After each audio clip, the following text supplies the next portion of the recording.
E quando a gente fala de gestão de dívida, não é simplesmente planilha que resolve. Sua esposa sabe que você tem dívida, seu marido sabe que você tem dívida. Outro dia veio uma pessoa no escritório com um cenário desse. Ganhou um prêmio de loteria e aí já tinha gastado um pouco do dinheiro e chegou aqui, preciso de ajuda. Subiu em 10 vezes o padrão de gastos dela. Tava vivendo como se o dinheiro nunca fosse acabar. Eu sou planejador financeiro há 8 anos, mas a minha formação acadêmica é engenharia civil. Olhar o resultado passado para falar, nossa, eu podia ter feito, né?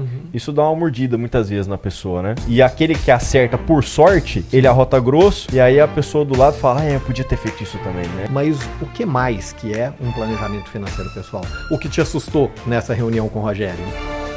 Olá a todos, nós estamos aqui hoje com mais um podcast do nosso canal e hoje eu tenho o prazer de entrevistar o Matheus Campos, que é planejador financeiro já há algum tempo. Tenho a honra de falar que é meu sócio também em relação às operações da Ibra e vem aqui hoje para poder trazer para a gente um pouco do que é o planejamento financeiro pessoal, como que funciona, como que é a vida do planejador e o quanto que isso traz de benefício não só pessoal, no desenvolvimento pessoal dele, quanto dos clientes e de famílias diferentes que são atingidas pelo trabalho que é desenvolvido. Bom, Matheus, muito obrigado por estar aqui hoje, para a gente poder bater esse papo, contar um pouco para o pessoal que está assistindo a gente, de como que funciona esse ser quase que místico do planejador financeiro. Uma ideia, se você puder se apresentar também, inclusive falando a experiência que você tem, que já é longa nessa área, só para poder trazer uma contextualização aqui.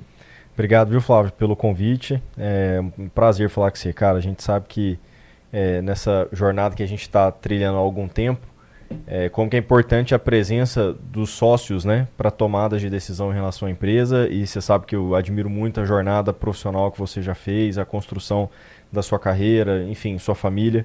Então, para mim é um prazer estar aqui falando com você, viu? Uma honra.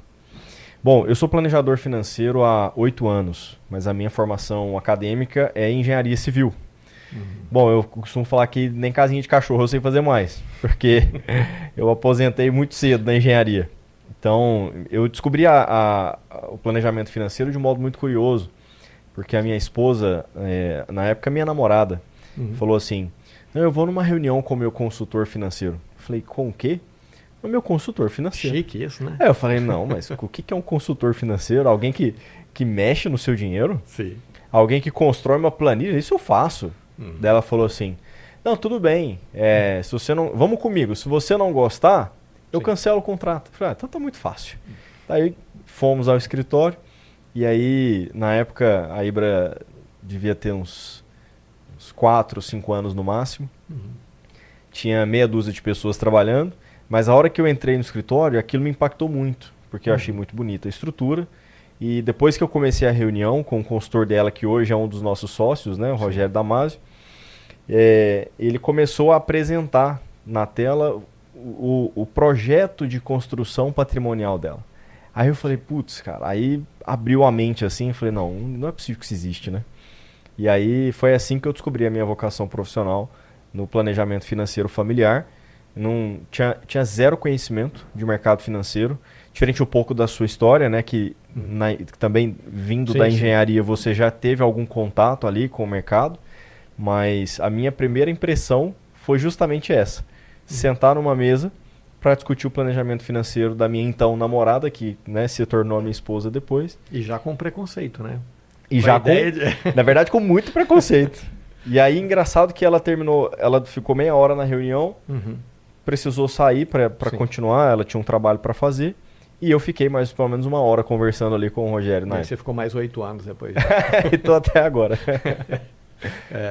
Não, mas legal. E eu acho interessante essa ideia, porque é comum a gente ver isso aí com inúmeros clientes que não entendem a necessidade do planejamento financeiro, até de fato ter um contato com isso. Eu costumo dizer que todas as famílias precisam de um planejamento financeiro pessoal. Quem acha que não precisa, está muito mal informado. Precisa entender um pouco melhor para poder ver isso. E eu imagino que você tenha visto isso inúmeras vezes também na sua carreira, né? Com o pessoal com esse impacto inicial, a ideia de eu dou conta de fazer sozinho, até o momento em que a pessoa chega e fala, eu não consigo viver sem isso. Por que eu não comecei antes?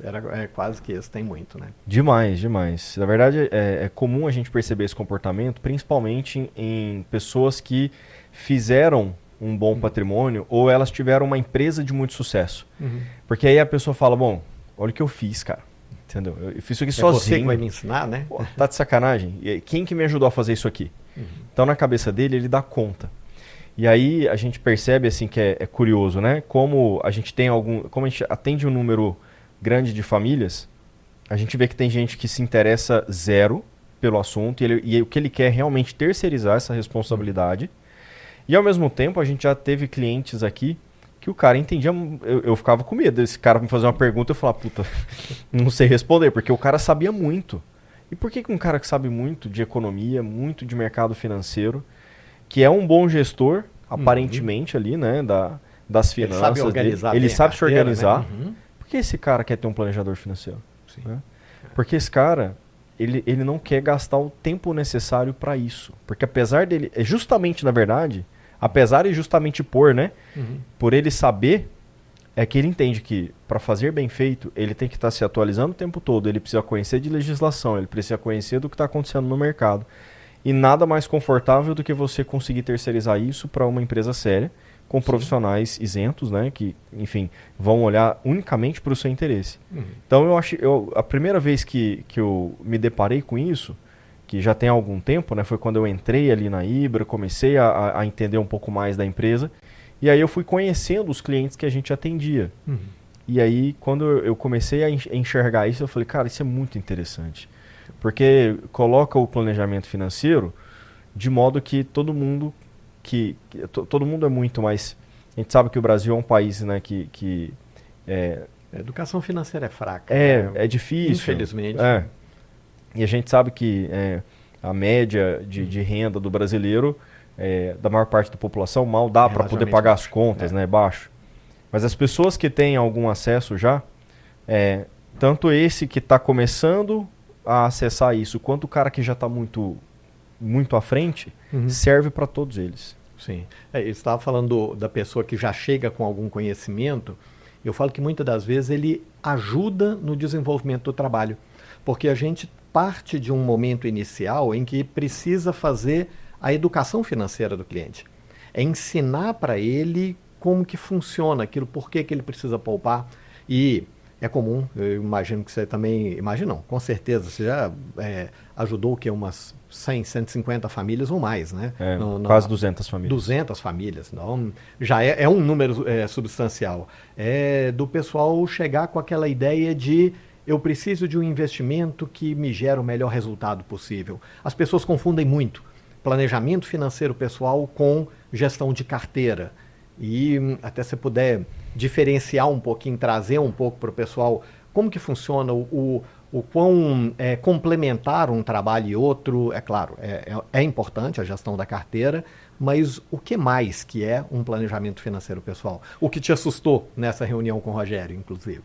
Boa. O que eu costumo dizer é o seguinte: você quer ter alguém que olha só para um recorte da sua vida, que é aquela parte de liquidez que o cara tem, beleza, a gente vai fazer isso muito bem feito. Eu consigo, se você falar assim, Matheus, está aqui R$1 milhão, gera isso aí para mim. Eu vou querer entender quem é você, qual o objetivo desse dinheiro, o que você precisa ter com máxima liquidez, o que eu posso travar um pouco mais. Eu vou entender ali aquele pequeno recorte. Agora, se você me falar assim, Matheus, preciso comprar um terreno, eu queria a sua opinião. Eu não faço ideia se isso é bom ou não. Eu sei do seu dinheiro. Sim. O planejamento financeiro, ele me dá esse acesso. Da pessoa poder sentar aqui comigo e falar assim, o que eu faço? Fala, não, pera, eu leio ali o mapa inteiro. Fala, não, beleza, de acordo com o nosso objetivo, aqui é melhor. Então, que é até o primeiro ponto, né, que a gente olha. É sim, onde você quer chegar. Exato. E aí traçar esse caminho. Né? Então, é por isso que é um trabalho de longo prazo. E a gente procura conhecer o cliente muito bem para entender o que é prioridade para ele. Porque o que pode ser prioridade para um, não vai ser para o outro. Então não adianta eu pensar só financeiramente. Posso te dar uma solução financeira que é extremamente eficiente. Agora, psicologicamente, emocionalmente, aquilo vai afetar o cliente de algum modo que, se eu não conhecê-lo, eu vou errar na direção. Então, quando eu sento com o cliente e pergunto primeiramente onde ele está, aonde ele quer chegar, todas as decisões que estão aqui no meio precisam estar de acordo com isso. Porque às vezes o cara vai me falar assim, não, vamos pensar, o cara precisa de um patrimônio acumulado de investimento de, sei lá, 10 milhões de reais para ele ter o padrão de vida que ele fala, nossa, a liberdade agora... financeira que ele quer. Porque a renda passiva que isso vai gerar mantém o padrão de vida dele de modo perpétuo e o cara tá bem. Aí de repente esse cara me chega e fala, não, eu quero agora... vamos pensar que ele já tenha 8 milhões dos 10 construído. E aí ele vai falar, não, agora eu quero pegar 5 milhões disso aqui porque eu vou investir num negócio que vai me gerar um rendimento que daqui a pouco eu vou ter... fala que é muito bom e sempre. Não tem risco. Sempre assim. Jeito, E aí eu vou ganhar um dinheiro que não sei o que. Fala, escuta, mas você mudou de objetivo? Porque o seu objetivo não era esse. Então, para que você vai fazer tudo isso se não está de acordo com o seu objetivo? Você não precisa tomar risco, a gente toma quando precisa. Isso. Se você já está confortável com a tomada de risco que você tem, para que você quer mais? Então você tem que me falar. Porque se o seu objetivo mudou, eu tenho que rever o meu trabalho com você. Sim. Isso. É importante porque as pessoas muitas vezes não veem isso. E até você comentou a respeito do objetivo que muda de pessoa para pessoa. E é importante a gente observar que muda dentro da mesma pessoa em momentos diferentes. Então, cada momento a pessoa vai ter um objetivo diferente, uma forma diferente de enxergar o mundo, da necessidade dele, que pode variar. É claro que, como você comentou, vai ter que fazer ajuste para poder fazer isso aí, mas pode variar. E isso aí precisa ser ajustado dentro do planejamento do próprio cliente, né? Não, você imagina na minha própria vida, né? Então, eu tenho 5 anos de casado e minha esposa está grávida do nosso 5º filho. Isso. Então, a coisa veio mudando numa velocidade muito grande. Verdade. O planejamento financeiro montado 5 anos, 8 anos atrás, ele necessariamente é diferente do planejamento de hoje. Sim. Né? Porque as necessidades são outras, a realidade é muito diferente. E isso acontece na vida dos nossos clientes, né? Então, eu tenho cliente que às vezes pega um ano, por exemplo, de resultados muito bons no negócio dele ou na atividade dele, um médico às vezes, que teve um ano que ele de repente operou muito, sei lá, botou um dinheiro maior no bolso. E vai ter ano que o hospital onde ele é sócio levou uma pancada lá, fizeram uma bobagem na contabilidade, os sócios estão tendo que aportar dinheiro todo mês. Então são anos muito diferentes. Um ano eu preciso gerir aquilo que ele está acumulando, outro ano eu preciso gerir como que ele vai dar saída do dinheiro dele, porque agora ele está precisando de dinheiro lá no negócio. Sim. Então, é o mesmo cliente, a mesma profissão, é a mesma família. Diferença de um ano para o outro. Diferença de um ano para o outro. É verdade. Então, eu falo, ter a possibilidade de conversar com alguém que está de fora, uma terceira pessoa que não está envolvida no meio ali daquele assunto, e uma pessoa que é técnica, que vai te ajudar pensando exclusivamente em você, cara, imagina quanto de erro essas pessoas não economizam. Né?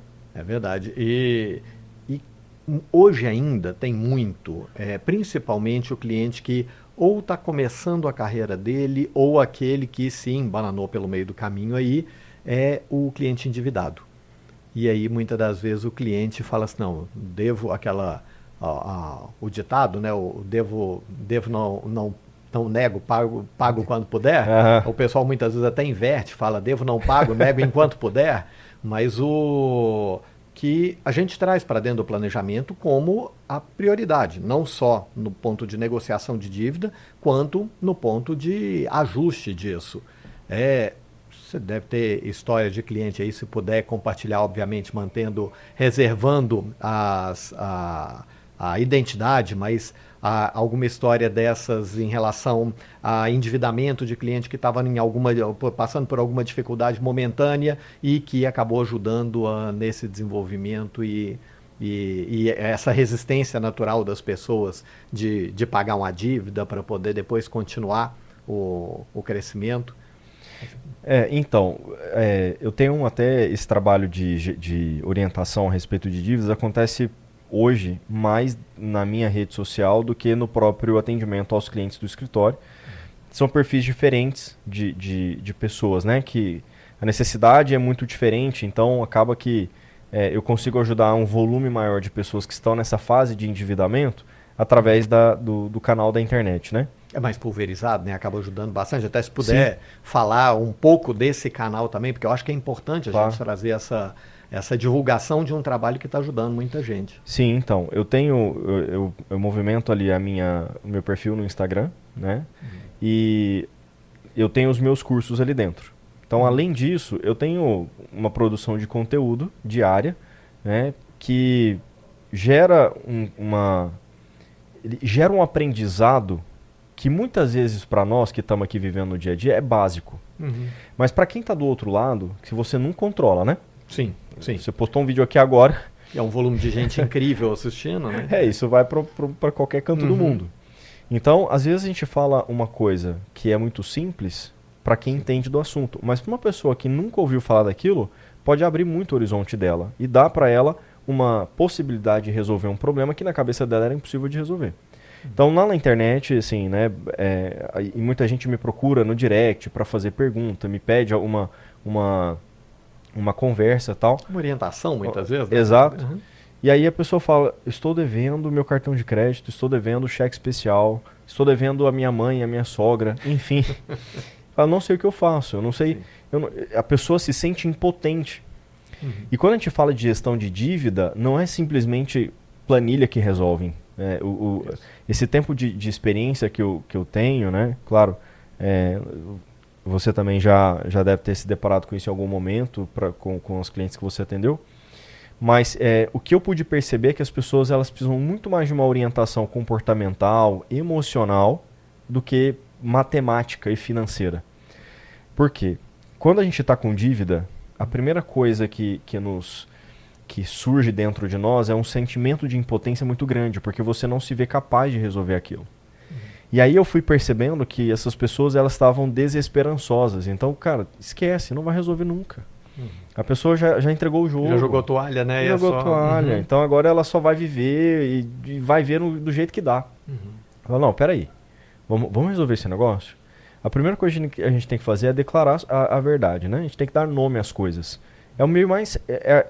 É o primeiro passo para você começar a resolver qualquer problema na sua vida. Eu preciso primeiro entender o real problema. Porque senão eu vou gastar energia com uma coisa que não é o real problema. E aí quando eu ver, não resolveu o problema de fato, e você vai falar, aí ó, mais uma vez que eu tentei não deu certo. Sim. Mas você tentou errado.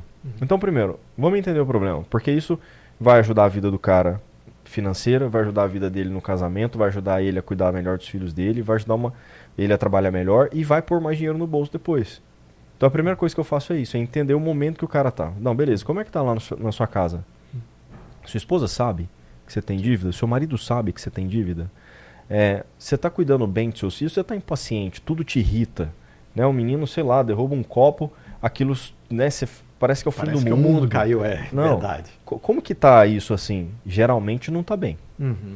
Então, beleza, você coleta essa informação. Às vezes no trabalho também, que a fonte de renda dele, ele não está conseguindo produzir direito ou está tendo alguma desavença dentro do próprio trabalho por problema financeiro. Acontece isso. muito. Demais, porque a performance do cara cai.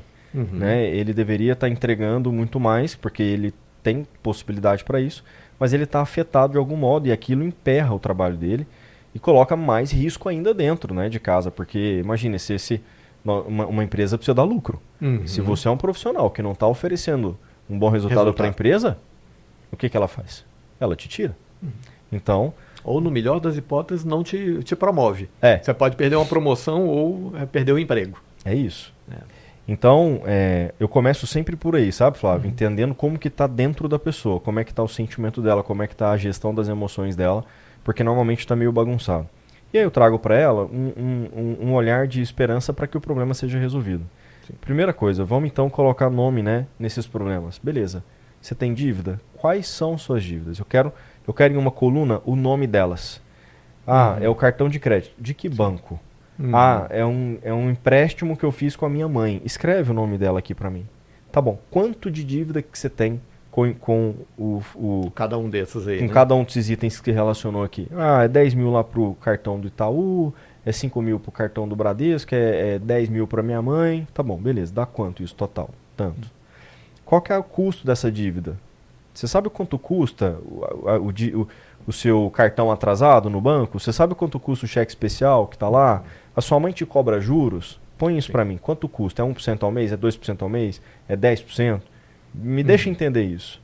Tem negociação, né? Porque às vezes... É importante. É importante, né? A gente se endivida... Por exemplo, eu falo assim, os bancos eles já pressupõem o risco do crédito. Isso. Eu te empresto dinheiro, Flávio, sabendo que...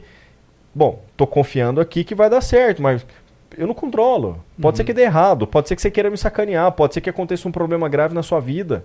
Eu sou o banco, eu sei que isso pode acontecer. Sim. E por isso eu calculo quanto custa esse crédito que eu tô te dando e o tanto de crédito que eu vou te dar. Sim. Quanto risco eu tô disposto a correr com você.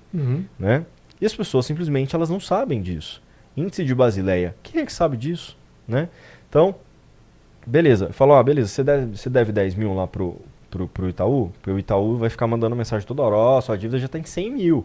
Cara, pelo amor de Deus, era 10, virou 100, daqui a pouco é 200, e a pessoa projeta... E ouve só o banco muitas vezes. Só o banco. Ontem eu estava na reunião do Planejar, até para poder trazer um exemplo disso, e eles estavam colocando lá de um atendimento de um cliente, onde foi a dívida era de 22 mil reais, e o banco propôs para ele fazer o pagamento em 12 parcelas de R$ 4.500 cada uma. Não, 4.500 eu dou conta de pagar. Então, o cliente estava disposto a topar uma operação dessa. Falei assim, peraí, faz conta, vê o quanto que você está pagando de juros nessa operação. Não é se simplesmente isso cabe no seu bolso ou não. É razoável o valor que está sendo cobrado naquele refinanciamento. No caso dele era um refinanciamento. Não tem coisa que não tem sentido. E o banco faz muito isso. Muito. Ele tenta. Primeiro que ninguém coloca taxa de juros. O pessoal coloca parcela. Isso. Por isso que o exemplo que se deu foi clássico. Não, a minha dívida era de 20 e poucos mil reais e agora eu tenho uma parcela de 4 mil para pagar. Não, mas eu quero entender quanto custa isso. E a pessoa não sabe nem como chegar nesse número, né? O banco normalmente esconde, porque, enfim, né? Se você mostra demais as coisas, as pessoas começam a ganhar mais conhecimento. Assustam. Então, enxergar quais as possibilidades de negociação significa que você vai atender a ligação do banco, entendeu? Não vai ficar fugindo. Você vai ligar para o banco. Banco, é o seguinte, eu tenho uma dívida com você e eu quero me organizar para poder resolver. Quais são as possibilidades que eu tenho? Né? Eu tenho que pagar isso à vista? Eu posso parcelar? Quanto custa parcelar? Que desconto que você pode me dar se eu for fazer esse pagamento à vista? Às vezes substituir uma dívida mais cara por uma dívida mais barata dentro do mesmo banco. Exato. Não precisa nem buscar em outro lugar. Exato. E aí a gente começa a lidar com um pouco mais de frieza com as coisas, né? Então a pessoa tem um olhar novo, fala, eu não sabia que podia ser resolvido desse jeito. Eu tenho desconto? Por que o banco tá... Minha dívida era 10, aí ela virou 50, aí agora o banco falou que se eu tiver 8 eu pago. Falei, mas eu tô tendo desconto de 50 para 8 mil? Não, a gente tem que entender qual que era o valor de face, o que você tem de carga de juros. Sim. O banco prefere receber de você extrajudicialmente do que judicialmente. Então, todos esses fatores precisam ser levados em conta. E as pessoas simplesmente, principalmente as pessoas mais simples, que não têm lida com dinheiro, elas não sabem disso. Então, é um papel que eu desenvolvo ali, principalmente nas redes sociais, e vou levando, né, no atendimento 1 a 1, quando me procuram, que resolve, assim, eu deixo a pessoa respirar de novo. Não é que eu a motivo a negligenciar. Às vezes a pessoa está numa fase que... Eu falo, olha, você tem como pagar isso agora? Cara, não tem. Não tem de onde tirar mais dinheiro, meu crédito acabou, eu dei uma esfolada mesmo, errei, assumo. Tá bom, então o que você tem que fazer? Ganhar mais dinheiro. Isso. Então, olha para isso. Fôlego para poder conseguir isso. Fala, banco, é o seguinte, eu sei que eu te devo. Espera um pouquinho aí, deixa eu ir ganhar dinheiro. Quando eu ganhar dinheiro, eu vou voltar, a gente vai acertar. Porque senão, você vai ficar uma vida de fuga, né? E a pessoa não se desenvolve, Flávio. É igual da parte tributária, o pessoal faz muito isso também. As pessoas tentam reduzir a carga tributária sonegando. Eu falo, você não precisa sonegar. Você tem alternativas legais para poder reduzir a sua carga tributária, para poder fazer tudo sem nenhum tipo de preocupação do leão vir tocar a sua campainha em algum momento. Então, fazendo a coisa de forma correta, olha, eu arrisco dizer que na maioria das vezes, uma maioria significativa das vezes, a gente consegue um resultado melhor do que aquele que sonega a tributação por algum motivo. Isso aí é muito comum a gente ver. Na parte do planejamento acaba tendo, o tributário também é um foco principal, mas eu gostaria até que colocasse um pouco mais de uma outra dor que as pessoas têm, usando até o psicológico, como você comentou aí, que é a sucessão e proteção do patrimônio. Ou seja, o planejador muitas vezes ele busca, e aí nós estamos falando de uma outra classe social de cliente, porque aquele cliente que está endividado, ele está preocupado em chegar no final do ano. Ele está querendo sobreviver. Quando ele passou de um determinado nível, ele conseguiu adimplir as dívidas dele, já juntou um determinado patrimônio, a preocupação dele é outra. E agora o que eu faço para poder transferir esse patrimônio para frente, para as minhas próximas gerações, gerando a menor quantidade de conflito possível. Conflito, ele é inerente, mas a gente consegue colocar ele num patamar tal que ele não vai afetar o patrimônio, não vai afetar as pessoas que estão envolvidas naquilo ali. Aí, se puder trazer um pouco dessa parte dessa dor da sucessão que acontece com esses clientes também. É engraçado que às vezes a gente pensa assim, não, o cara que tem muito patrimônio, é óbvio que ele vai saber como proteger e fazer a sucessão do patrimônio. E a coisa mais comum que tem é a pessoa simplesmente, ou ela não fez nada, ou ela fez achando que estava fazendo uma coisa e está fazendo outra. Eu conversava com uma amiga esses dias, a família dele tem um patrimônio bem significativo, assim, tá espalhado em algumas operações, assim, né, de empresas e tal. Falou, não, a gente vai começar agora a movimentar as operações nossas aqui, vai ficar mais no nome de um dos irmãos, para poder gerar lastro, para poder, porque pode ser que um negócio que estava o meu nome, pode ser que esse negócio dê errado, e ali eu vou precisar arrumar, cara, com calma, provavelmente vai ter algum cenário de dívida. Nós vamos colocar todo o nosso dinheiro e patrimônio no nome de um irmão, porque o nome dele vai ficar bonzinho. E ele é confiável, né? Normalmente o pessoal fala, não, eu confio plenamente nele. Tranquilo. Falei, cara, por que você está fazendo isso? Você não já ouviu falar de holding?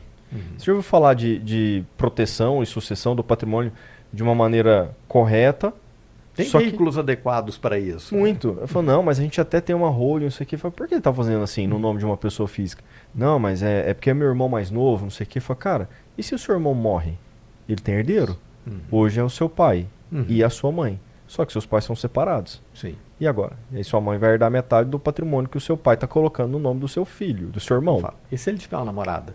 Considerando uma união estável, união pública duradoura com a intenção de formar família, então tem uma namorada, foi no cinema, num restaurante, qualquer coisa, tá 6 meses com essa pessoa, apresentou para o pai ou para a mãe, você fechou a situação. É a união pública duradoura com a intenção de formar família. Essa pessoa é herdeira. Essa pessoa é herdeira. Ou seja, você tem uma preocupação importante para poder ser colocada aí. Demais. E aí eu comentava, se seu irmão casa e ele morre primeiro que vocês, né, sei lá, a gente não espera que nossos filhos morram primeiro que nós, mas pode acontecer, a gente não controla. Aí o seu irmão morreu, aí ele tem uma esposa e um filho. Aí esse patrimônio que é seu, que aí todos os outros irmãos e o pai estavam pensando em direcionar patrimônio para um filho. Mas, e aí, se isso acontecer, você sabe que a esposa dele vai ser dona das suas coisas? E o filho, né? Não, mas... Que muitas vezes é menor de idade ainda nesse momento. Exato. Não, mas vamos casar em separação total de bens. Falei, tudo bem, se ele se divorciar, ok, mas e se ele morrer? Não, mas como é que... As pessoas não sabem como funciona regime de casamento. Isso. Então, a gente percebe que... Aí eu falei pra ele, cara, deixa eu te ajudar. Deixa eu ver o que você falou que tem uma holding, deixa eu ler o contrato. Deixa eu ver o que tem de proteção ali dentro, que a gente sabe que não é só abrir uma holding de qualquer jeito, mas eu preciso ver as cláusulas que estão lá dentro, o que protege vocês, como que eu vou fazer uma sucessão com calma. A melhor hora de fazer isso é quando está tudo bem.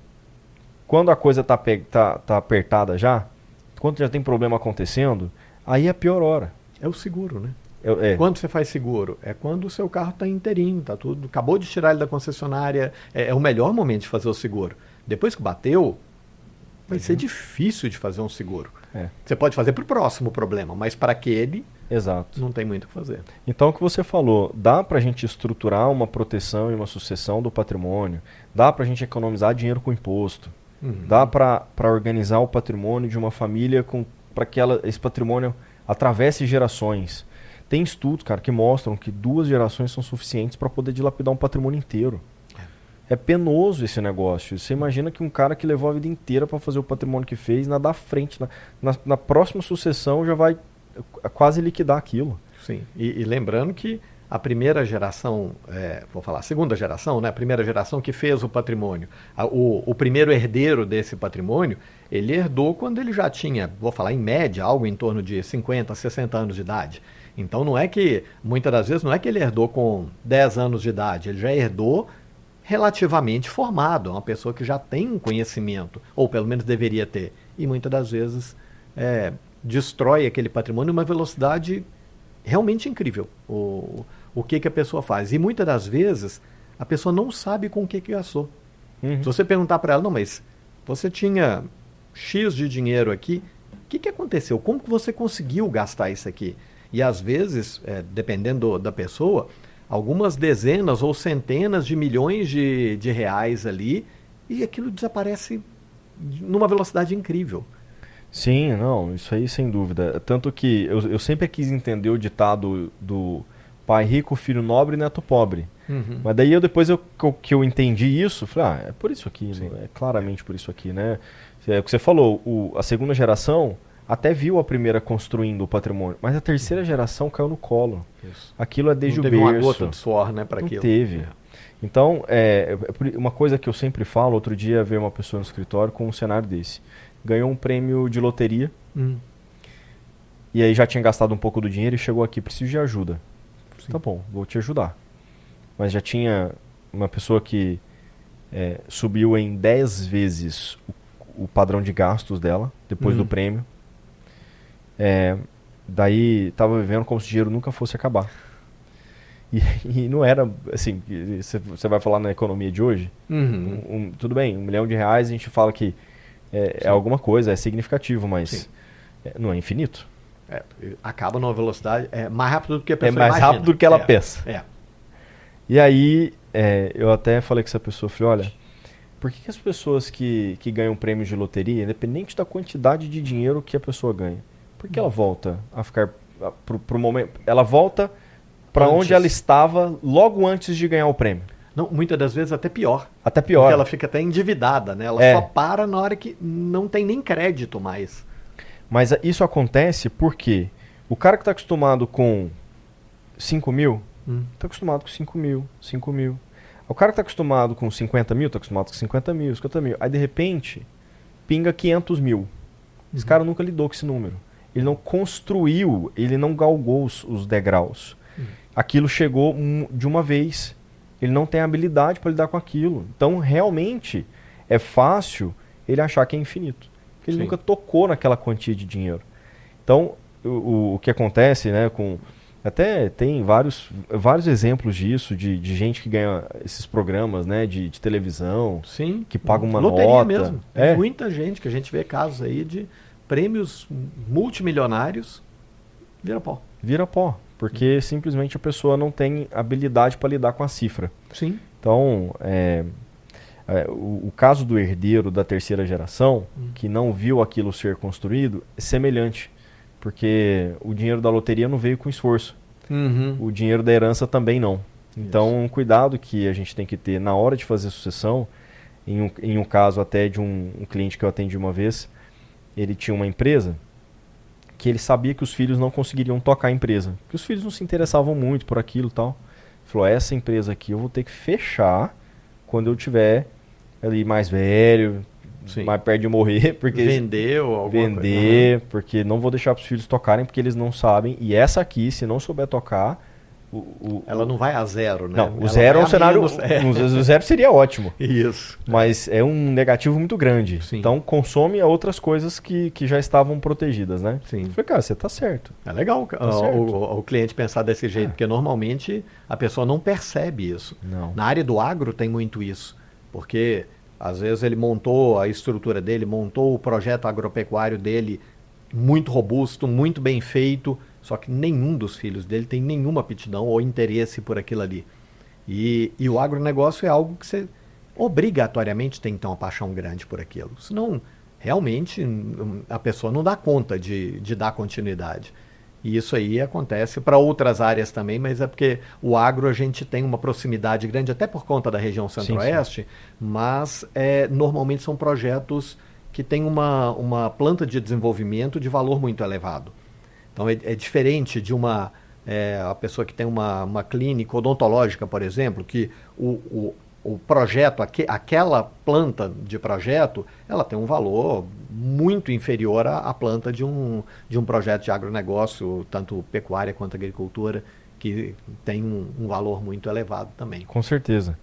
E outra coisa que eu queria puxar aqui, Flávio, até para ouvir um pouco de você, assim, que já tem mais experiência assim, né, do que eu na área da gestão de patrimônio, é que às vezes as pessoas elas colocam como se um determinado ativo fosse o melhor ou o pior. Falam, não, investir em imóveis é a melhor coisa que tem. Então, do mesmo jeito que você ganhou muito dinheiro com imóveis, vai ter alguém que ganhou dinheiro com ações. Uhum. Então a pessoa pode falar, investir em ações é a melhor coisa que tem. Sim. Agora, a gente sabe que não é assim. Né? Não é todo imóvel que funciona, não é todo tipo de ação que funciona. Existem momentos diferentes da economia e perfil de investidor. E perfil de investidor. Uhum. Então, o que você, assim, você que já experimentou economismo... É engraçado como que na pandemia eu me assustei e eu não via você assustado. Eu falo, gente do céu, o dinheiro do povo tá caindo aqui, tá rendendo negativo, um monte de coisa. Sim. E aquilo, você falava, olha, eu já passei outras crises. Não vai ser a última. Não vai ser a última, entendeu? Quando o pessoal acha que não, agora acabou, não vai ter mais, eu não sei o que vai acontecer. Mas vão ter outras. Sim, é porque muita gente olha para trás e fala, se eu tivesse botado o meu dinheiro no Bitcoin quando ele começou. Sim. Mas se eu tivesse colocado o meu dinheiro em imóveis na época, logo antes de começar a pandemia. Sim. E aí olhar o resultado passado para falar, nossa, eu podia ter feito, né? Uhum. Isso dá uma mordida muitas vezes na pessoa, né? Sim. E aquele que acerta por sorte, sim, ele arrota grosso. E aí a pessoa do lado fala, eu podia ter feito isso também, né? Olha aí, o fulano fez e foi tudo muito certo. Que é a pior situação, é você acertar por sorte. Não tem nada pior, né? Quando não tem fundamento e ele acerta. Porque em algum momento ele vai descobrir, né, que a tese dele está errada. É o que eu falo muitas vezes do pessoal que trabalha com opção a seco. E eu até brinco, eu falo que a opção parece traficante de droga. Porque ele te deixa experimentar. E a pessoa chega lá, coloca um valor pequeno e ela dobra aquele valor em um mês. Coloca de novo e dobra de novo. Fala assim, isso aqui é a melhor coisa do mundo. Eu vou vender tudo que eu tenho, trazer para cá e agora, pronto, coitado do Elon Musk, ele vai perder o reinado dele rápido. E aí, na hora que a pessoa traz, é a hora que a operação desmonta inteira. E aí o prejuízo para ele, muitas das vezes, ele não dá conta de honrar o prejuízo. A corretora tem que zerar ele na marra para poder, pelo menos, estancar o problema. E é uma dor muito grande que a pessoa fica naquele momento, porque além do desconforto da perda do dinheiro, aquela ideia de sensação de super-homem, que eu dou conta, eu tenho todo o conhecimento do mundo, eu dou conta de resolver isso aqui fácil, olha só, já fiz 1, 2, 3, 4, 5 vezes, e ele tem que encarar aquela mesma realidade que você comentou aí da dívida, ele tem que encarar que aquilo ali não é mais daquele jeito. E ele tem que chegar para a família dele e falar assim, olha, lembra o que a gente tinha até agora? Pois não tem mais nada, nós não temos nem aquilo que a gente tinha antes. Então, é uma situação complicada que as pessoas muitas vezes veem. E até eu vi, com a aposentadoria agora há pouco tempo do Warren Buffett, né? Surgiu até uma entrevista eu não lembro quem foi, eu estava perguntando para ele, por que as pessoas não seguem o seu passo para poder enriquecer, como você? Porque ele fez um patrimônio inimaginou. 160 bilhões de dólares até a última vez que eu vi. Isso. Depois da terceira doação, cada doação foi 50% do patrimônio. Exatamente. Mas ou seja, se tivesse deixado na mão dele, esse negócio seria algo incrível, o que ele fez. Ele não gostava de ficar no primeiro mais rico do mundo, né? Isso, Toda vez que ele alcançava, ele fazia a doação de 50% do patrimônio dele. Durante um bom tempo era ele e Bill Gates que faziam essa disputa. Por sinal, as doações eram sempre para a Fundação Gates. Ele o Warren Buffett é o maior doador da Fundação Gates. Mas o que a entrevista eu achei interessante, porque perguntaram para ele por que as pessoas não seguem o seu passo e fazem a mesma coisa para poder enriquecer. E ele respondeu, porque as pessoas não querem ficar rico devagar. As pessoas querem ficar ricas da noite para o dia. E tentando ficar rico da noite para o dia, a pessoa vai passar a vida inteira tentando ficar rico e não vai ficar. Se você fizer cada dia um passo diferente, buscando um resultado melhor, mas com a visão do horizonte, que é aquilo que você comentou do planejamento, saber aonde que você quer chegar, você provavelmente chega e ultrapassa com certa tranquilidade aquele seu objetivo. Sim. Mas cada dia conquistando uma etapa nova. E isso que você está falando é uma coisa que vai ao encontro daquilo que eu comecei a te perguntar, sobre você ter vivido outros momentos de crise no Brasil. Eu falo do Brasil porque é o nosso ambiente doméstico aqui. E aí a pessoa que tem clareza de onde ela quer chegar, a crise pode impactar no curto prazo, só que ela vai se adequar ao que estiver acontecendo de acordo com o objetivo dela. Se ela não tem esse objetivo claro, como que ela se adequa? Então, assim, como que foi para você durante esses outros períodos?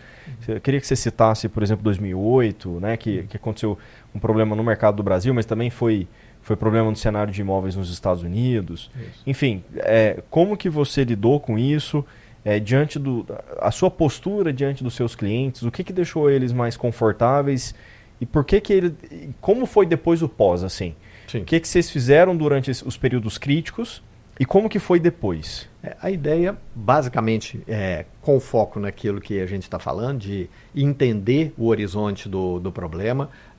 Antes disso, a crise de 2008, no Brasil, o impacto foi relativamente pequeno, quando comparado com o resto do mundo. Tá? Foi um caos. No Brasil também, bolsa caiu para 50%. Tá? O índice Bovespa caiu 50% em 2 meses, 3 meses, qualquer coisa assim. Mas quando a gente pega a crise da Rússia, ou quando teve o default da Argentina, ou a queda das Torres Gêmeas 2001, e inúmeras outras situações que já aconteceram pelo meio do caminho aí, mas na época da crise de 2008, pessoalmente foi marcante porque eu já atuava no mercado há algum tempo. Eu comecei em 99, então já atuava há quase 10 anos no mercado quando veio a crise de 2008. E a ideia de estar do lado do cliente é o que eu acho que faz a maior diferença. Porque na crise de 2008, eu não tenho como controlar o mercado. O mercado caiu, o circuit breaker era todo dia. Às vezes, abriu o mercado, tinha um circuit breaker com, só deixando claro, circuit breaker é quando o mercado cai mais de 10% dentro do mesmo dia, e aí o pregão da bolsa, eles encerram primeiro por um tempo, por 1 hora, para poder ver o que vai acontecer, para ver se estabiliza, volta de novo, caiu mais 5%, encerra definitivamente naquele dia, o pregão da bolsa. Acontecer desse segundo encerramento no mesmo dia, aconteceu algumas vezes durante a crise de 2008. Então, 15% de queda num dia. E aí o que acontecia é que eu ligava para os clientes e falava, olha, aconteceu isso, teve esse problema, o mercado está derretendo, nós temos essa e essa alternativa para poder alcançar aquilo que nós estamos querendo lá na frente. Perfeito. É uma oportunidade que está acontecendo no mercado. É claro que nós temos que estancar o sangramento atual, mas é uma oportunidade que tem para outros investimentos. E os meus pares, e hoje a mesma coisa, se eu pegar hoje na área de planejamento financeiro pessoal, quando tem algo muito sério no mercado, boa parte do pessoal, dos profissionais que não estão tão ligados com o cliente, eles normalmente tendem a esconder. Na época o pessoal falava, era pedir para a secretária, fala que eu não estou, ainda existia telefone fixo, né? Hoje em dia quase não existe mais, ou então pegava e desligava o telefone celular. Era isso que as pessoas faziam. Tá? E eu estava ligando para o cliente ficava puto da vida comigo, porque o mercado caiu e eu não tenho controle, mas eu tive um cliente que falou um negócio legal, que ele falou assim, que eu contava para ele o que estava acontecendo antes do William Bonner contar para ele. Legal. Porque no Jornal Nacional ia aparecer. Então, são coisas assim que estar de fato do lado do cliente para poder tentar ajudar ele em desenvolver o trabalho, fazer o crescimento daquilo que ele tem, conquistar o objetivo dele, é algo que eu acho que faz toda a diferença no mercado. Sim. Ao invés de tentar buscar o que eu posso ganhar hoje, qual que é o resultado que eu posso ter daqui, sei lá, um mês, 2 meses, 6 meses. Você já viu nas nossas reuniões, até eu comento muitas vezes que eu não estou preocupado com o final desse ano, nem no final do ano que vem. Eu estou preocupado com 2030, 2035, 2050. É essa a minha preocupação. E quando a gente consegue enxergar lá na frente, aí eu dou conta de fazer esse planejamento. Essa área eu consigo trazer para o planejador o que eu estou querendo, e aí você, como planejador, consegue trazer a solução para poder eu chegar naquele objetivo da forma mais sensata e tranquila possível. Cara, perfeito, cara. E é uma coisa que a gente vê que é uma dor muito grande do cliente, assim, eu não sei dizer o mercado americano, mas eu acho que no Brasil, principalmente porque é uma cultura muito nova, né? Investimento, você falou que começou em 99. Isso. Hoje, para comprar uma ação, eu abro aqui meu celular, em 30 segundos eu compro uma ação. Eu sei que na época que você tinha que comprar ação, você tinha que ligar na bolsa, né? Isso. Então, esse acesso, você vê que em 2019, se não me falha a memória, a gente bateu 1 milhão de CPFs na bolsa, cara. Uhum. Foi ontem, né? Então, assim, é muito recente. E aí o que eu percebo muitas vezes é que, tudo bem, eu estou aqui para desenhar um projeto de longo prazo, o cliente está enxergando o que ele vai alcançar daqui a 20 anos, porque é quando ele vai precisar de renda passiva, beleza. Mas ele acha que, como a gente está vivendo um cenário um pouco complicado já desde pandemia, né? Primeiro veio pandemia, depois pagar as contas da pandemia, aí troca governo, aí, né? Aí troca governo nos Estados Unidos, aí vai acontecendo, aí teve guerra. Essas coisas impactam o mercado financeiro, que é o que você falou, a gente não controla. Sim. E aí o cliente muitas vezes olha para 4 anos de resultados sem brilhar muito. Não é que a gente veio levando resultado negativo um ano atrás do outro, mas aquele resultado sem graça. Pífio, né? E aí o cara fala, não, como que eu vou ganhar dinheiro no longo prazo? Se no curto prazo eu não estou ganhando, já tem 4 anos, já tem 5 anos que nós estamos lutando para poder achar o resultado. Ele não vem, por que ele vai vir em 20? Entendeu? Então, assim, essa dor, e eu não culpo tanto o cliente por isso, porque de fato, assim, se ele tivesse visto 5 anos antes, né, muito bons, passado por outras crises e já superado, por isso que eu trouxe, né? Porque o Flávio não se assustou, gente, e a gente tudo aqui, porque foi minha primeira crise como profissional, né? Foi a primeira vez que eu vi a bolsa cair quase 50% também. Sim. Você já tinha visto. Circuit breaker, inclusive. Circuit breaker, né? Aconteceu. Na pandemia aconteceu. Então, assim, o cliente que ainda não passou por isso, ele realmente, o espaço amostral dele, o imaginário dele está preenchido com unicamente a fase ruim. Sim. E para ele tem que ter fé, ele tem que acreditar que aquilo ali vai dar certo, né? Mas você já reparou que as pessoas têm a tendência de esticar no tempo o momento atual? Demais. Então, por exemplo, hoje está ruim. Ele acha que vai ser ruim para sempre. Sim. Hoje está tudo muito bem, o mercado está bom. Título público hoje está pagando uma taxa realmente significativa. Ele acha que o melhor investimento do planeta, que você falou do imóvel ou de qualquer outra coisa. Hoje, imóvel é uma droga, título público é uma maravilha. Título público a 2%, título público era uma droga, imóvel era o melhor tipo de investimento do planeta. Não, ambos são importantes, ambos precisam estar na carteira. É claro que muda a composição de acordo com o momento do mercado, mas são momentos diferentes que precisam ser trabalhados. E essa parte psicológica é muito complicada de entender, fazer a pessoa entender que o mercado anda, ele é dinâmico. Hoje está bom, amanhã está ruim, depois vai ser bom de novo, depois vai ser ruim de novo. E pode, o bom ou ruim aí pode durar um prazo que a gente não tem controle. Eu só tenho que estar preparado. Independente do que aconteça, tem que estar preparado. Por isso que a gente abre várias frentes, né, de investimento. Eu tenho amigos do setor imobiliário que eles falam que eu sou contra imóveis. Eu falo, cara, eu não sou contra imóvel. Eu sou contra o cara falar assim, eu tenho que comprar esse apartamento aqui, porque daqui a 5 anos ele vai valer 3 vezes mais. De onde você tirou isso? Sim. Por que não? Porque não tem como imóvel, eu perder dinheiro com imóvel. É impossível, não conheço ninguém que perdeu dinheiro com imóvel. Eu conheço vários. Eu brinco, falo, se você tem dúvida, pergunta para os mutuários da Encol. Não é? Você perdeu ou não perdeu dinheiro com imóvel? Pergunta para os donos do Palace 2 lá no Rio, aquele prédio que caiu lá porque foi feito usaram areia da praia para poder fazer a construção do prédio. Pergunta para eles se imóvel tem risco ou não tem. É claro, o risco dele é menor do que de outros ativos, porém, o potencial de rendimento e a liquidez dele também acaba sendo prejudicado. Então, claro. Em épocas de Selic alta, por exemplo, né, a gente conhece assim, né, algumas pessoas que estão no setor imobiliário e falam, cara, tá tendo aí de devolução de imóvel porque a Selic tá alta, o cara não está conseguindo financiamento. Acontece. Isso quer dizer que isso torna o ativo imóvel ruim? De forma alguma. Faz parte do jogo, entendeu? Eu preciso entender o que eu estou comprando. Isso serve para imóvel, isso serve para ação, isso serve para um título público, isso serve para um fundo de investimento, qualquer que seja. O que eu falo é o seguinte, o que mitiga risco? Conhecimento. Né? Você pode fazer seu planejamento financeiro sozinho? Você pode fazer seus investimentos sozinho? Pode. Não é proibido, não. Agora, eu não me coloco na posição de, por exemplo, ir para um tribunal me defender sozinho, porque eu não consigo entender do direito. Eu sei algumas coisas, eu sei o básico da lei, eu sei.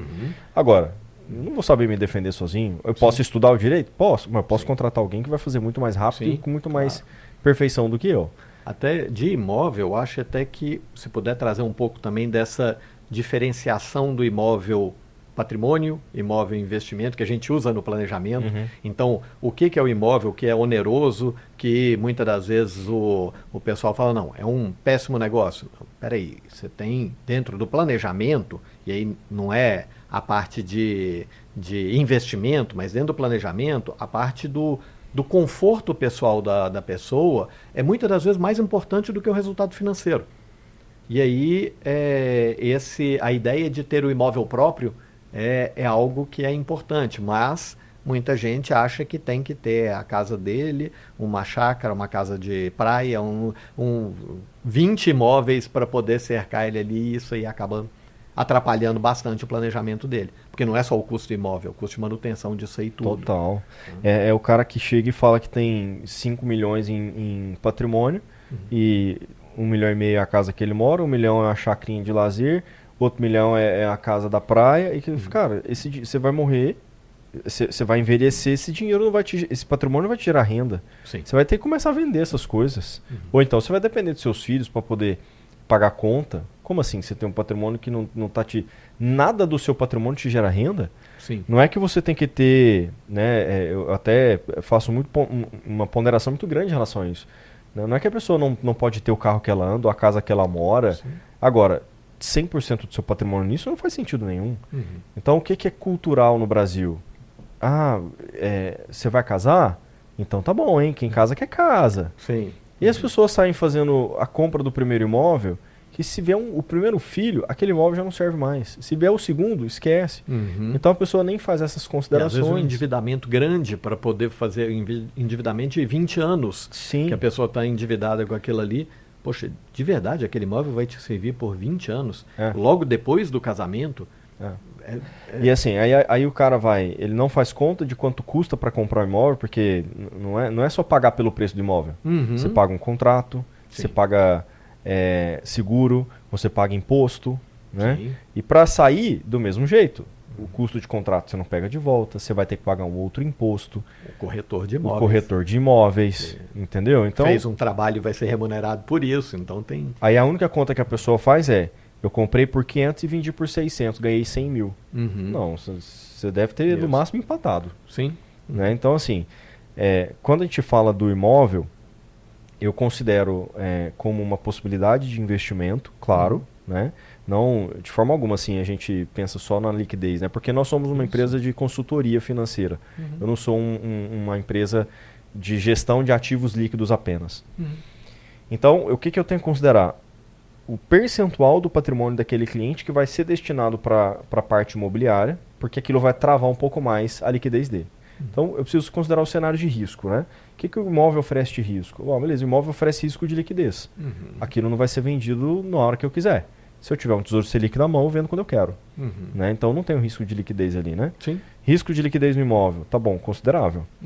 Risco de mercado, existe, porque, de repente, o setor imobiliário pode sofrer em algum momento específico que eu não controlo.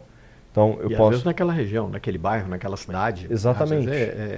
Um metro quadrado que eu comprei achando que estava comprando barato, na verdade eu comprei caro, não sabia. Aquele metro quadrado foi ajustado, acomodado mais embaixo, que eu peguei de repente um momento de euforia no mercado e aquilo se acomodou mais para baixo. Isso é natural, então risco de mercado.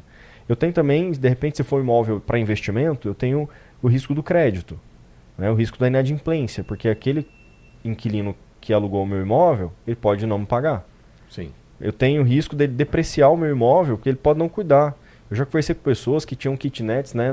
Já teve um momento aqui que era muito comum as pessoas ter kitnets de aluguel. Uhum. O cara foi embora, levou a porta. o inquilino parou de pagar aluguel. Deixou o condomínio, deixou tudo para trás, energia elétrica. Arrancou a porta do negócio e foi embora. Então, assim, as pessoas não consideram esses riscos todos, né? Uhum. Então, a gente tem que pôr isso na balança, porque eu vou considerar o imóvel como um ativo, assim como todos os outros. Isso. E aí, para o momento específico da vida daquela pessoa, eu preciso entender se esse risco vale o prêmio que ele vai me dar. Isso. Então, a gente sempre analisa risco-retorno. Quanto mais risco, mais se espera de retorno. Uhum. Então, esse risco aqui está valendo? Pô, esse risco é controlado, porque eu estou com uma assessoria ali, a imobiliária vai filtrar a possibilidade de entrada de um inquilino ruim ali, vai fazer uma avaliação antes. Ajuda. Tá bom, estou mitigando esse risco. Beleza, eu tenho... Mas tem um custo também. Tem um custo por isso. Eu tenho, sei lá, o meu patrimônio de liquidez é muito maior do que o meu patrimônio imobilizado. Ótimo, maravilha então. Então a gente começa a equalizar o risco de liquidez. Sim. Risco de mercado. Tá tudo bem se esse imóvel, de repente, depreciar por um período de tempo? O imóvel é um ativo de longo prazo. Isso. Ele pode oscilar. É porque não tem o gráfico na tela. Uhum. Por isso que as pessoas não sofrem, como alguém que tem ação, né? Isso. Então, se você precisar vender o seu imóvel e ele tiver no momento que o mercado, o setor imobiliário, de repente naquela região, naquele metro quadrado, não tiver bom, você pode esperar? Sim. Ou você venderia com prejuízo e está tudo bem? Então, a gente conhecendo isso, fala, beleza, esse imóvel serve para você. Isso. Né? Então é por aí que a gente vai. É isso mesmo. Até quando você falou aí da parte do trabalho, do nosso trabalho é um trabalho de consultoria, você estava comentando um pouco mais cedo a respeito de uma inteligência artificial que você está desenvolvendo para poder ajudar as pessoas. Eu sei que já tem uma parcela grande de famílias que são ajudadas pelo trabalho que você faz em rede social, principalmente no Instagram, em alguns cursos e algumas outras coisas. Mas você pode adiantar alguma coisa dessa inteligência artificial? O que é a ideia? O que ela deve trazer de facilidade e vantagem até para as pessoas que vão usar isso? E eu não sei se já é possível, mas pelo menos uma palhinha de ideia de, sei lá, final do ano a gente consegue testar isso, ou mais para frente, só para a gente poder conhecer. Então, por que isso foi uma ideia que surgiu assim, né? Acho que hoje o mundo está acessando inteligência artificial, né? Todo mundo está percebendo que se você não se adaptar a isso, daqui a pouco você está fora do jogo, Sim. né? Então eu comecei a me interessar pelo assunto. E aí eu vi que lá no ChatGPT dava para eu poderia criar um GPT. Ou seja, para quem não conhece isso ainda, você configura uma persona ali dentro do ChatGPT que vai corresponder, ele vai ter uma característica específica que você desenhou. Eu falei, interessante. E comecei a estudar um pouco disso e tal. Eu falei, cara, existem já algumas inteligências artificiais que tratam de assistente financeiro, né? Que, sei lá, se usa no ambiente do WhatsApp. Controle de gasto, coisa do tipo tal. Eu falei, cara, mas eu queria um negócio a mais, assim. Eu queria que a pessoa tivesse um consultor de bolso. Isso eu nunca vi ainda. E aí comecei a criar uma inteligência artificial que vai conseguir ajudar de modo muito eficiente o usuário Sim. a tirar dúvidas. Por exemplo, a pessoa foi convidada para fazer um investimento. Aí é o que você falou. É sempre sem risco. E é sempre rendendo muito mais do que qualquer outro produto que ela possa acessar. Então tá lá, rendimento prometido, 5% ao mês, sem risco. Ela pode usar aqui, peraí, deixa eu dar uma consultada. Daí ela vai perguntar lá, olha, me surgiu aqui um investimento de 5% ao mês, sem risco. Eu queria entender tal, como funciona. A inteligência artificial está plugada com as APIs do Banco Central. Então ela sabe ler quanto que está a Selic do momento, ela sabe ler quanto que está a inflação do momento. Ela fala, cara, a Selic está 14,75, irmão. Ao ano. Ao ano. Por que você acha que você vai ganhar 5% ao mês sem risco? Então ela vai conseguir ajudar a pessoa a sair dessas furadas, né? Outra coisa que eu abordo muito também, e aí entra um pouco da minha filosofia de vida, né? Que é sempre considerar o dinheiro como um meio, não como um fim. E e eu tenho certeza que você concorda com isso, porque, enfim, a pessoa que coloca o dinheiro como fim, ela pode ter o quanto dinheiro ela quiser, ela puder ter. Ela nunca vai ser feliz. Né? Dinheiro, é o que você falou, eu gosto muito daquela analogia que você faz, que o dinheiro é o papel, né? A cédula, ela é... Dinheiro é só papel. Eu falo que a função dele é só trazer prazer pra gente e pras pessoas que a gente ama. Porque o resto é um papel e papel ruim, porque não serve nem de rascunho. Ele é impresso dos dois lados, então nem de rascunho. É essa analogia que eu gosto. Então, eu sempre tento colocar o dinheiro para serviço da família, né? Eu sou um defensor da família, assim, né? Então, outra frente que essa inteligência artificial que eu estou construindo vai ter é essa orientação do dinheiro inserido nesse contexto. Legal. Porque a gente sabe que a maior causa de divórcios no Brasil é por problemas financeiros. Dos dois lados, né? Sim. Ou por causa de muito ou por causa de pouco. Até uma pessoa me perguntou no Instagram esses dias, tá bom, eu já vi que falta de dinheiro é problema nas famílias, mas e o excesso? Cara, o excesso é igualmente problemático se a pessoa ama o dinheiro. Né? Se ela substitui ali a atenção que ela tinha que dar para o filho, para a esposa, para o marido, ela está dando para o dinheiro. Aí o que ela acha que ela pode fazer? Não, eu vou trabalhar muito para dar o melhor para o meu filho. Ah, mas quando é que você vai ver seu filho, cara? E aí, de repente, o cara ganha muito dinheiro. Beleza, ele deu conta de fazer o que é difícil. Mas aí o cara está compensando a ausência paterna ou materna, se for uma mulher, do filho com dinheiro, com presente, com, sabe? Não, olha aí como esse menino é ingrato, dou tudo para ele. Dá tudo, mas não dá o que ele precisa. O que ele queria, o que ele precisa, ele não tem. Então, vai ter um pouco dessa orientação familiar e espiritual também, para a pessoa falar, olha, meu casamento tá ruim aqui, a gente está com um problema financeiro. Eu vou ter ali uma base de orientação, né? Falar, chama a sua esposa, conversa, e vou dar uma orientação de acordo com o que o usuário tiver interagindo, o que ele estiver oferecendo ali de contexto, né? Claro, tem que entender a necessidade dele, né? E a terceira frente seria a parte de controller, né? De assistente financeiro, que é ajudar o cara na gestão. Porque hoje é difícil uma pessoa querer abrir uma planilha para ficar preenchendo planilha, né? É muito chato. Cara, a gente acha chato isso. É muito chato. Tem que ter um formato melhor aí. Conseguindo isso aí por meio de uma inteligência artificial, olha, porque o controle financeiro todo mundo sabe que tem que fazer. A gente gasta muito dinheiro com coisa que a gente nem percebe que gastou. E ter alguma coisa para poder facilitar esse controle ajudaria muito. Só que até hoje o pessoal está apanhando nessa área. Tem uma inteligência artificial que vai buscar isso aí, eu acho que vai trazer uma mão na roda para eu acho que vai ajudar muito. E eu espero que não precise chegar até o fim do ano, não. Eu estou acelerando isso para poder entregar o quanto antes. Vamos ver se sai até nos próximos 30 dias, vamos ver se ela já está no ar. Mais rápido do que eu imaginava. Muito bom, muito legal. Já tem um tempinho que eu estou trabalhando nela. Sim. Então, vamos ver se dá, né? Assim, como eu nunca fiz isso, eu falo assim, engenharia me deu uma coisa muito boa, que é você falar assim, olha, é uma coisa que eu não sei fazer. Espera um pouco, deixa eu tentar. Sim. E aí a gente consegue achar, né, os caminhos. Arruma uma forma, Eu estou fazendo isso sozinho, não estou tendo, assim, né, não contratei equipe para fazer isso, eu estou fazendo questão de colocar a mão na massa para ver a coisa nascendo ali, para ficar do meu jeito, sabe? E eu falo que talvez seja muito complicado ter uma equipe que faz isso, porque não é questão de programação, é questão de entendimento do planejamento. Exato. Que é tudo isso que nós estamos falando aqui, que é difícil até de passar para um profissional da área de programação. Pode ser fantástico, o melhor profissional que tem nessa área. Como ele não entende o planejamento, é difícil dele colocar num programa, num aplicativo, numa inteligência artificial, um sistema que ele não entende a base disso. Demais. Acaba atrapalhando um pouco. Lá vai ter de tudo um pouco, mas sempre na minha abordagem, assim, da maneira como eu enxergo esse assunto, os assuntos entrelaçados, né? Então é um modo muito pessoal, assim, né? Que a minha experiência de vida, a minha experiência profissional, né? As coisas que eu vivi na pele.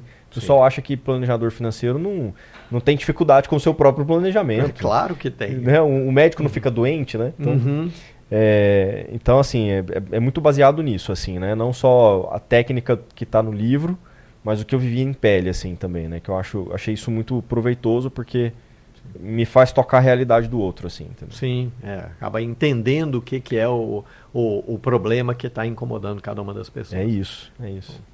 Acho que é isso.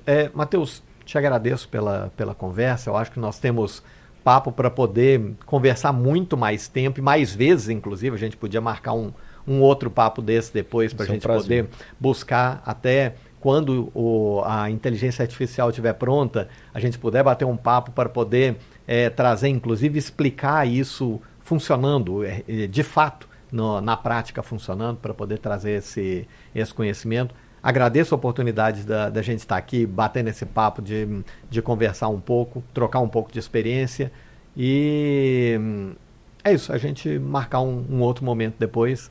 E se você quiser colocar alguma coisa aí também, colocar inclusive a respeito das suas redes sociais também, para o pessoal que tem algum tipo de dúvida ou está passando por algum momento de dificuldade no planejamento dele, que lá na sua rede você acaba ajudando muita gente também. Se puder colocar um pouco até para poder ajudar quem está assistindo. Claro. Cara, vai ser um prazer estar aqui. Eu acho esse projeto sensacional, né? Sei que ainda está nascendo, tem muita coisa para ser feito aqui, mas é bom a gente discutir essas coisas, a gente parar um pouco a rotina e falar um pouco mais disso, porque vai trazendo para as pessoas o que realmente é o planejamento financeiro, porque as pessoas não sabem muito disso. É um assunto pouco falado no Brasil, então a gente tem que dar voz para ele, né? Eu fico muito feliz de poder contribuir com isso. Eu acho que, assim, para fechar, o que eu consideraria, né, seria sempre reforçar isso, né? O planejamento financeiro serve as pessoas, né? Serve uma família, serve um indivíduo, e não o contrário. Então, muitas vezes a gente coloca a nossa vida em função do dinheiro, as nossas decisões em função do dinheiro. Não é, tá errado isso. O dinheiro tem que estar a serviço da nossa vida. O planejamento financeiro que eu fizer tem que estar a serviço da minha vida. Eu acho que isso é o que dá o tom certo aqui para a coisa, né?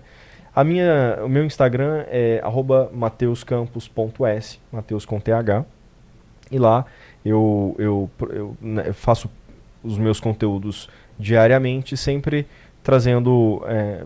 o objetivo é sempre navegar por esses contextos todos de vida, né? Procuro não ser técnico demais, para não dificultar muito o entendimento ali das pessoas, mas fico feliz com o que eu puder ajudar, seja através das minhas redes sociais, seja aqui também no seu podcast. Obrigado. Sucesso na nova empreitada e nesse desenvolvimento de trabalho de redes sociais. Eu que agradeço. Obrigado, Flávio.